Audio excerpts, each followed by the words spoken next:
Terve! Tänään kuvataan saksalaistyyppistä dekkarijuttua täällä Lahdessa. Tää rupesi sataa, niin mentiin tämmöiseen alikulkutunneliin tähän urheilukeskukseen. Ja mallina on Heikki.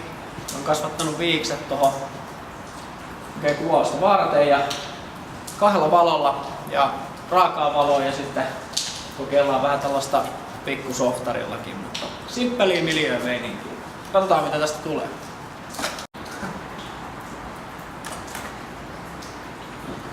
No ja käännä päätä vähän tänne päin.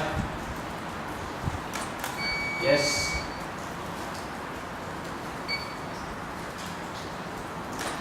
Kun on aika pitkä valotusaika tässä, niin saadaan toi miljöövalokin tai vallitseva valo messiin. Ettei se näytä niin pelkästään valaistulta salamalla.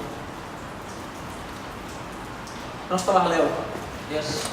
Siinä.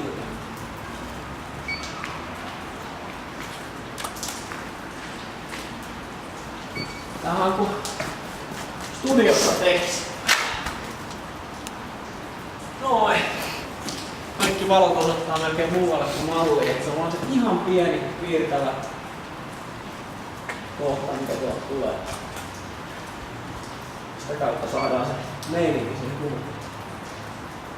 Nosta taas leukaa. Ei noin paljon.